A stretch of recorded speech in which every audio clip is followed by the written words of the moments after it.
এজনকৈ 7জন ডকাইতক গ্ৰেপ্তাৰ অভয়াপুৰী আৰক্ষীয়ে গ্ৰেপ্তাৰ কৰিছে এজনকৈ 7জন ডকাইতক এক বিশেষ খবৰ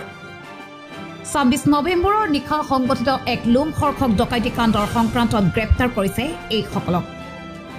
উল্লেখ্য যে যোৱা 26 নৱেম্বৰৰ নিশা বঙাইগাঁও জিলাৰ গাৰু দোকানত সংগঠিত হৈছিল এক চাঞ্চল্যকৰ ডকাইতি কাণ্ড অজয় শংকৰ দাসৰ 3জনীয়া পৰিয়ালক নিচাজাতীয় দ্ৰব্য সেৱন কৰাই ডকাইতে লুটি নিলে নগদ ধনৰ লগতে সোণ ইত্যাদি পুৱা চুবুৰীয়াই পৰিয়ালটোক অচেতন অৱস্থাত উদ্ধাৰ কৰি ভৰ্তি কৰাইছিল চিকিৎসালয়ত সমগ্ৰ ঘটনাটো অভয়াপুৰী আৰক্ষীয়ে ক্ষীপ্ৰতাৰে তদন্ত চলাই এজনকৈ 7জন ডকাইতক গ্ৰেপ্তাৰ কৰে লগতে উদ্ধাৰ কৰিছে লুটি নিয়া সোণ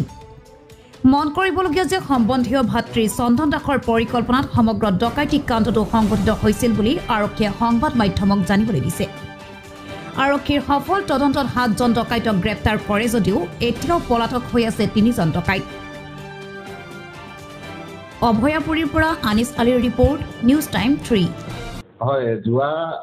26 তাৰিখৰ নিশা আচলতে এটা ডকাইতি কাণ্ড সংঘটিত হৈছিল আমাৰ যি গাৰু দোকান খবৰপুৰ পাৰ্টটো দাসপাৰা বুলি যিটো অঞ্চল তাত আমি 27 তাৰিখে ৰাতিপুৱা এটা খবৰ পালোঁ যে দাসপাৰা অঞ্চলৰ অজয় শংকৰ দাস নামৰ এজন ব্যক্তিৰ ঘৰত সেই মানে ৰাতি কোনোবা দুৰ্বৃত্তই তেখেতৰ ঘৰত সোমাই পেলাই মানে যিখিনি তেওঁলোকৰ বস্তু বাহিনী আছে বিশেষকৈ সোণৰ অলংকাৰ আৰু অন্যান্য অলংকাৰ তাৰ লগতে টকা পইচা লৈ পেলাই তাৰ পৰা গুচি যায় আৰু সেই ব্যক্তিকেইজনক মানে ৰাতিপুৱা যেতিয়া ওচৰৰ মানুহ গ'ল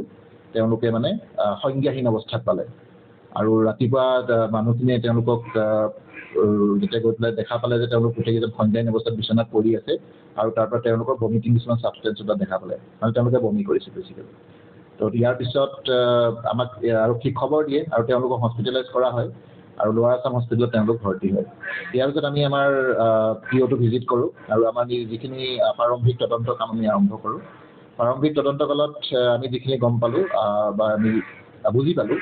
যে তেওঁলোকে মানে যিদিনাখন 26 তাৰিখৰ নিশা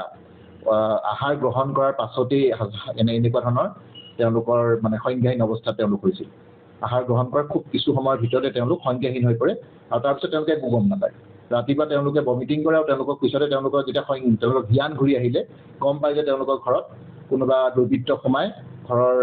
মানে বাৰ্গলাৰী হৈছে বেছিকেলি দুৱাৰ গডৰেজৰ লকাৰ এইবিলাক ভাঙি পেলাই সোণ আৰু টকা পইচা অন্যান্য অলংকাৰ লগতে লৈ গুচি যায়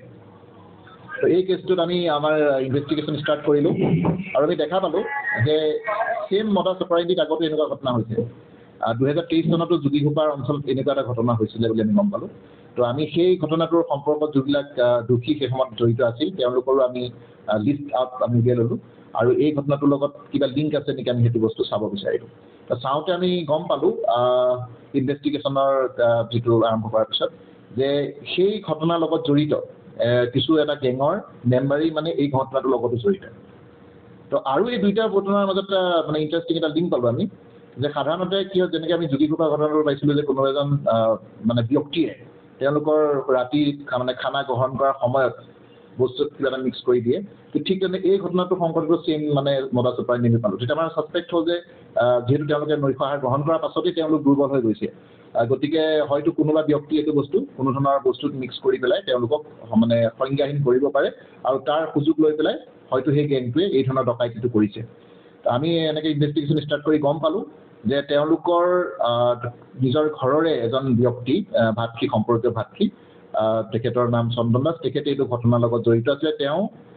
সেই গোটেই মানে ঘটনাটোৰ মানে গোটেই ঘৰটোৰ ডিটেইলছ ভিডিঅ'ও আনকি সেই গেংটোলৈ প্ৰেৰণ কৰিছিল